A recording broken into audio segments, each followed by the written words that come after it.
ಗೃಹ ಸಚಿವ ಪರಮೇಶ್ವರ್ ಅವರನ್ನ ಹಾಡಿ ಹೊಗಳಿದ ಕೇಂದ್ರ ರೈಲ್ವೆ ಸಚಿವ ವಿ ಸೋಮಣ್ಣ.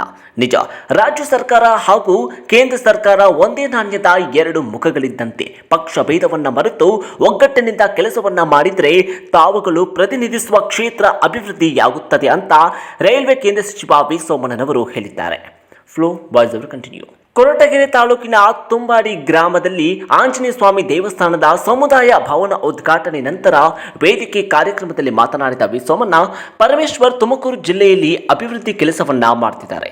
ಪಕ್ಷ ಯಾವುದಾದ್ರೇನು, ನಾವು ಜನರ ಕೆಲಸ ಮಾಡಲು ಬಂದಿರುವುದು. ಜನರು ನಮಗೆ ಮತ ಹಾಕಿರುವುದು ಅದಕ್ಕಾಗಿಯೇ. ಹಾಗಾಗಿ ಪರಮೇಶ್ವರ್ ನಮ್ಮ ಸ್ನೇಹಿತರು, ಕ್ಷೇತ್ರದ ಅಭಿವೃದ್ಧಿಗೆ ಪಕ್ಷವನ್ನ ತರಬಾರದು. ಆ ಒಂದು ನಿಟ್ಟಿನಲ್ಲಿ ಪರಮೇಶ್ವರ್ ಕೆಲಸವನ್ನ ಮಾಡ್ತಿದ್ದಾರೆ. ಹಾಗಾಗಿ ಅದಕ್ಕಾಗಿ ಅವರನ್ನ ಕಂಡ್ರೆ ನನಗೆ ತುಂಬಾ ಇಷ್ಟ ಅಂತ ಗೃಹ ಸಚಿವ ಪರಮೇಶ್ವರ್ ಅವರನ್ನ ವಿ ಸೋಮಣ್ಣನವರು ಹಾಡಿ ಹೊಗಳಿದ್ದಾರೆ. ಇನ್ನು ಕೊರಟಗೆರೆ ಕ್ಷೇತ್ರಕ್ಕೆ ನನ್ನ ಕೈಲಾದಷ್ಟು ಅನುದಾನವನ್ನು ಕೂಡ ನೀಡುತ್ತೇನೆ ಅಂತ ಸ್ಪಷ್ಟಪಡಿಸಿದ್ದಾರೆ. ತುಂಬಾಡಿಯಲ್ಲಿ ಒಳ್ಳೆಯ ಶಾಲೆ ನಿರ್ಮಾಣವಾಗಲಿ, ಅದಕ್ಕೂ ಸಹ 1 ಕೋಟಿಗೂ ಅಧಿಕ ಹಣವನ್ನ ನೀಡುತ್ತೇನೆ ಎಂದು ತಿಳಿಸಿದರು. ಹಾಗೆ ಈ ಒಂದು ಕಾರ್ಯಕ್ರಮದಲ್ಲಿ ಮಾತನಾಡುತ್ತಾ ಸಿದ್ದರಬೆಟ್ಟದ ಶ್ರೀ ವೀರಭದ್ರ ಶಿವಾಚಾರ್ಯ ಸ್ವಾಮೀಜಿಯವರು ಮಾತನಾಡಿ, ಪ್ರತಿ ಗ್ರಾಮದಲ್ಲೂ ಆಂಜನೇಯ ದೇವಸ್ಥಾನ ಇದ್ದೇ ಇರುತ್ತೆ. ಆಂಜನೇಯನ ಅನುಗ್ರಹ ಊರ ಮೇಲೆ ಇದ್ರೆ ಯಾವ ರೋಗಗಳು ಜನಗಳು ಬಾರದಂತೆ ಜನರನ್ನ ಕಾಪಾಡುತ್ತೇನೆ ಎನ್ನುವ ನಂಬಿಕೆ ನನಗೆ ತುಂಬಾ ಇದೆ ಅಂತ ತುಂಬಾಡಿ ಹಾಗೂ ಕುರಂಕೋಟೆ ಆಂಜನೇಯ ಸ್ವಾಮಿಯ ಒಂದೇ ಒಂದು ರೀತಿ ಕಾಣಿಸ್ತಾರೆ. ದೇವರ ವಿಗ್ರಹವನ್ನ ನೋಡಿದ್ರೆ ಹಾಗೆ ನೋಡ್ತಾ ಇರಬೇಕು ಎನಿಸ್ತದೆ ಅಂತ ಹೇಳಿದ್ದಾರೆ. ಇನ್ನು ಗ್ರಾಮದ ಹಿರಿಯರು, ಕಿರಿಯರು ಹಾಗೂ ಮುಖಂಡರು ಎಲ್ಲರೂ ಕೂಡ ಪ್ರತಿ ಮನೆಯ ಸದಸ್ಯರು ಈ ಒಂದು ದೇವಸ್ಥಾನದ ಜೀರ್ಣಾಧಾರಕ್ಕೆ ಕ್ಷಮಿಸಿದ್ದೀರಾ, ಸಮುದಾಯ ಭವನ ನಿರ್ಮಾಣ ಮಾಡಿದ್ದೀರಾ. ತಮ್ಮೆಲ್ಲರಿಗೂ ಕೂಡ ಭಗವಂತನ ಆಶೀರ್ವಾದ ಇರಲಿ ಅಂತ ಸಿದ್ದರಬೆಟ್ಟದ ಶ್ರೀ ವೀರಭದ್ರ ಶಿವಾಚಾರ್ಯ ಸ್ವಾಮೀಜಿಯವರು ಹಾರೈಸಿದ್ದಾರೆ. ಇನ್ನೂ ಕೂಡ ಸುಮಾರು 45-46 ಹೋರಾಡಿದೆ ನಿಮ್ಮಲ್ಲಿ. ನಿಮ್ಮ ಐಡಿಯಲ್ಲಿ ಯಾವ್ಯಾವ ಹೋದ್ರೆ ಮಧುಗಿರಿ ತಾಲೂಕಿನಲ್ಲಿ ಹೋರಾಡಿದೆ. ನಾನು ಊರಿಗೆ ಹೋಗಿದ್ದೆ. ನಾನು ಮನೆ ಕಡೆ ಅದಕ್ಕೋಸ್ಕರವಾಗಿ ಯಾರೋ ನಮ್ಮ ಸ್ನೇಹಿತರಿಗೆ 2 ಕೋಟಿ ರೂಪಾಯಿ ಬಿಡುಗಡೆ ಮಾಡಿಸಿದ್ದೀನಿ.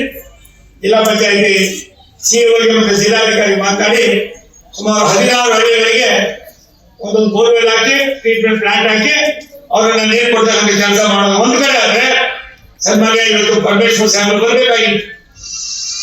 ಅವ್ರು ಬಂದ್ಮೇಲೆ ಒಂದ್ ಕಡೆ ಎತ್ತಿನ ಹೊಳೆ, ಮತ್ತೊಂದು ಕಡೆ ಭದ್ರ. ಎತ್ತಿನ ಹೊಳೆಯಲ್ಲಿ ಎಲ್ಲಾ ಗ್ರಾಮಗಳಿಗೂ ನೀರನ್ನ ಕೊಡ್ಬೇಕು ಅಂತ ಅಂದ್ಬಿಟ್ಟು ಒಂದು ಯೋಜನೆಯನ್ನು ಕೂಡ ಮಾಡಿಸಿ ಕಳಿಸಿದ್ದಾರೆ ಭಾರತ ಸರ್ಕಾರಕ್ಕೆ. ದುರಂತ ಏನಾಗಿದೆ ಅಂತಂದ್ರೆ, ಎಲ್ಲ ಒಂದು ಕಡೆ ಎತ್ತೇರು ಕೋಣ ನೀರಿಗಾಗಿ ಒಂದೇ ವೇಳೆಯಲ್ಲಿ 2 ಮುಖ್ಯವಾಗಿ ರಾಜ್ಯ ಮತ್ತು ಕೇಂದ್ರ ಸರ್ಕಾರ ಕೆಲಸ ಮಾಡ್ತಾ ಹೋದ್ರೆ ಕಷ್ಟ ಆಗ್ತದೆ ಅನ್ನೋ ಅರಿವನ್ನ ಮೂಡಿಸತಕ್ಕಂಥ ಕೆಲಸವನ್ನು ಮಾಡಿದ್ದೇವೆ. ಅಧಿಕಾರಿಯಲ್ಲಿ ಯಾರಿಗೂ ಶಾಶ್ವತ ಇಲ್ಲ. ಡಾಕ್ಟರ್ ಪರಮೇಶ್ವರ್ ಸಾಹೇಬರು, ನಾವು ರಾಜ್ಯದಲ್ಲಿ ಪದೇ ಪದೇ ಮಾತನಾಡ್ತಾ ಇರ್ತೀವಿ, ಅಭಿವೃದ್ಧಿ ವಿಚಾರದಲ್ಲಿ ರಾಜಕಾರಣ ಬೇಡ. ಅವರು ಕೂಡ ಅದಕ್ಕೆ ಸಂಪೂರ್ಣವಾದ ಸಹಕಾರವನ್ನ 100ಕ್ಕೆ ಕೊಡ್ತಾ ಇದ್ದಾರೆ.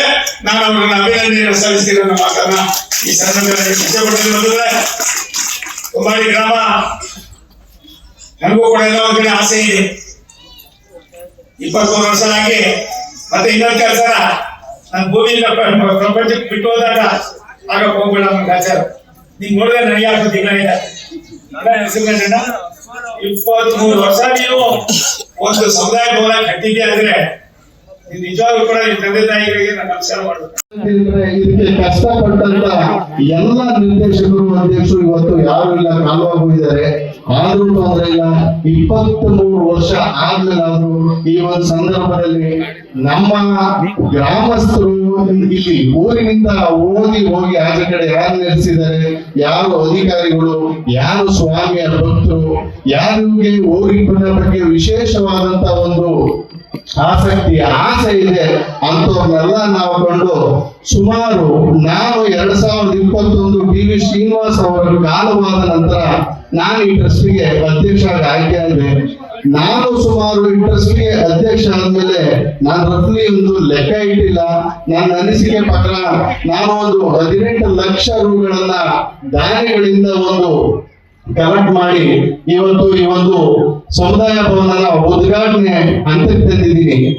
ಈ ಒಂದು ಉದ್ಘಾಟನಾ ಸಮಾರಂಭ ಆಗಬೇಕಾದ್ರೆ ಇದಕ್ಕೆ ನಮ್ಮ ಕೊರಟಗೆರೆ ವಿಧಾನಸಭಾ ಕ್ಷೇತ್ರದ ಮಾಜಿ ಶಾಸಕರಾದಂತ, ಜನಪ್ರಿಯ ಶಾಸಕ ಆದಂತ ನಮ್ಮ ಸುಧಾಕರ್ ಲಾಲ್ ಸಾಹೇಬರು ಸಹ 23 ಲಕ್ಷ ಅನುದಾನವನ್ನ ಅವರು 2017ನೇ ಇಸ್ವಿಲಿ ಅವರು ಅನುದಾನ ಕೊಟ್ಟಿದ್ರು. ಹಾಗೆ ಮಾಜಿ ಲೋಕಸಭಾ ಸದಸ್ಯರಾದಂತ ಸನ್ಮಾನ್ಯ ಶ್ರೀ SP ಮುದ್ದನ್ಮೇಗೌಡರು ಸಾಹೇಬರು ಸಮೇತ 5 ಲಕ್ಷ ಅನುದಾನ ಸರ್ಕಾರಿ ಅನುದಾನ ಕೊಟ್ಟಿದ್ದರು. ಹಾಗೆ 2008 ಅವಧಿಯಲ್ಲಿ 2008ರಿಂದ 2013ರಲ್ಲಿ ಶಾಸಕರಾಗಿದ್ದಂತ ಈಗ ಹಾಲಿ ಗೃಹ ಮಂತ್ರಿಗಳು ಕರ್ನಾಟಕ ಸರ್ಕಾರ ಡಾಕ್ಟರ್ G. ಪರಮೇಶ್ವರ್ ಅವರು ಸಹ 5 ಲಕ್ಷ ಅನುದಾನಗಳನ್ನ ಕಟ್ಟಿ ಒಂದು ಸರ್ಕಾರದ ನೆರವನ್ನು ಸಹ ಕೊಟ್ಟಿದ್ದಾರೆ. ಇವತ್ತು ನಮಗೆ ಸುಮಾರು 1.8 ಅಥವಾ 2 ಕೋಟಿ ವೆಚ್ಚ ಅವತ್ತಿನ ಮಟ್ಟಿಗೆ ಆಗಿರೋದು 40 ಲಕ್ಷಕ್ಕಾಗೋದು 23 ವರ್ಷದ ದೀರ್ಘ ಕಾಲಾವಧಿ ಆದ ನಂತರ ಅದು 2 ಕೋಟಿ ಚಿಲ್ಲರೆ ಆಗಿ ಇವತ್ತು ಈ ಒಂದು ಉದ್ಘಾಟನಾ ಮಟ್ಟಕ್ಕೆ ಬಂದಿದ್ದು ಇವತ್ತು ಉದ್ಘಾಟನೆ ನೆರವೇರ್ತಾ ಇದೆ. ಆದ್ರಿಂದ ಈ ಎಲ್ಲಾ ಇದಕ್ಕೆ ಸಹಕರಿಸಿದಂತ ಈಗ ಈ ದಾನಿಗಳು, ಈಗ ಇಲ್ಲಿ ನಮ್ಮ JDS ಪಕ್ಷದ ಮಾಜಿ ಅಧ್ಯಕ್ಷರಾದಂತ ನರಸಿಂಹರಾಜಣ್ಣವ್ರು ಇರ್ಬೋದು, ಹಾಲಿ ಅಧ್ಯಕ್ಷರಾದಂತ ಕಾಮರಾಜಣ್ಣವರು, TC ವಿಜಯ ಸಹಕಾರ ಕೊಟ್ಟಿ ಏನು ನನ್ನ ಮಾಡಿಕೊಂಡು ನೆನಪಿಸ್ತಾರೆ. 23 ವರ್ಷದ ಹಿಂದೆ ಈ ದೇವಸ್ಥಾನದಲ್ಲಿ ಜನಕ್ಕೆ ಮತ್ತು ಭಕ್ತಾದಿಗಳಿಗೆ ಅನುಕೂಲವಾಗಿರುವಂತ ಒಂದು ಹಿನ್ನೆಲೆಯಲ್ಲಿ ಒಂದು ಸಮುದಾಯ ಭವನವನ್ನು ನಿರ್ಮಾಣಿಸಬೇಕು ಅಂತ ಹೇಳಿ ಶಂಕುಸ್ಥಾಪನೆ ಮಾಡಿ ಈ ಒಂದು ಒಳ್ಳೆಯ ಕಾರ್ಯಕ್ಕೆ ಚಾಲನೆ ಕೊಟ್ಟಿರ್ತಕ್ಕಂಥ ಆ ಹಿರಿಯರನ್ನ ಇವತ್ತು ನಾವು ನೆನಪಿಸ್ತಾರೆ. ಇವತ್ತು ಅವರು ಇಲ್ಲವೇ ಇರಬಹುದು, ಆದರೆ ಅವರ ಕಾರ್ಯ ಇವತ್ತು ಕೈಗೊಳ್ಳತಕ್ಕಂಥದ್ದು ಆ ಇಬ್ಬರ ವ್ಯಕ್ತಿಗಳ ಆತ್ಮಕ್ಕೆ ಸಂತೋಷ ತಂದಿರುತ್ತೆ ಅನ್ನುವಂಥದ್ದನ್ನ ನಾವು ತಿಳಿಸಲಿಕ್ಕೆ ಇಚ್ಛೆ ಪಡ್ತೇವೆ. 23 ವರ್ಷವಾದರೂ ಸಹಿತ ಈ ಒಂದು ಸಣ್ಣ ಗ್ರಾಮದಲ್ಲಿ ಬಹಳ ಸುಂದರವಾಗಿ ಯುವಕ ಸಮುದಾಯವನ್ನು ನಿರ್ಮಾಣ ಮಾಡಿದೆ. ಸಮಯನ ಲೇಟ್ ಆಗಿರ್ಬೋದು, ಆದರೆ ಕೆಲಸ ಮಾತ್ರ ಬಹಳ ಅತ್ಯಂತ ಸುಂದರವಾಗಿ ಬಂದಿದೆ. ಪರಿಪೂರ್ಣವಾಗಿ ಗ್ರಾನೈಟ್ ಹಾಕಿದರೆ, ಟೈಲ್ಸ್ ಹಾಕಿದರೆ, ಒಂದು ಸುಸಜ್ಜಿತವಾಗಿರತಕ್ಕಂಥ ಇವತ್ತಿನ ದಿನಮಾನದಲ್ಲಿ ಆಧುನಿಕವಾಗಿ ಹೇಗೆ ಇರಬೇಕು ಒಂದು ಸಮುದಾಯ ಭವನ, ದಾಸೋಹದ ಭವನ ಮೊದಲು ಬಂದಂತೆ ಬಹಳ ಚೆನ್ನಾಗಿ ಕಟ್ಟಿರ್ತಕ್ಕಂಥದ್ದು.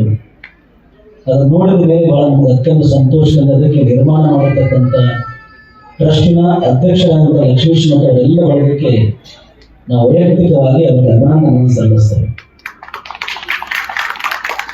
ಇವತ್ತು ಒಂದು ಸಣ್ಣ ಗ್ರಾಮ ಇದು. ಗ್ರಾಮೀಣ ಪ್ರದೇಶಗಳಲ್ಲಿ ಈ ತರ ಧಾರ್ಮಿಕ ಕಾರ್ಯಗಳ ಮತ್ತು ಸಾಮಾಜಿಕ ಕಾರ್ಯಗಳನ್ನು ಮಾಡೋದು ಬಹಳ ಕಷ್ಟದ ಕೆಲಸ. ಯಾಕೆಂದ್ರೆ ಇವತ್ತು ನಾವು ಬಡವರಲ್ಲಿ ಭಕ್ತರಲ್ಲಿ ಏನಾದರೂ ಹೋದ್ರೆ ಕಾಣಿಕೆ ಕೊಡೋದು ಬಹಳ ಕಷ್ಟ.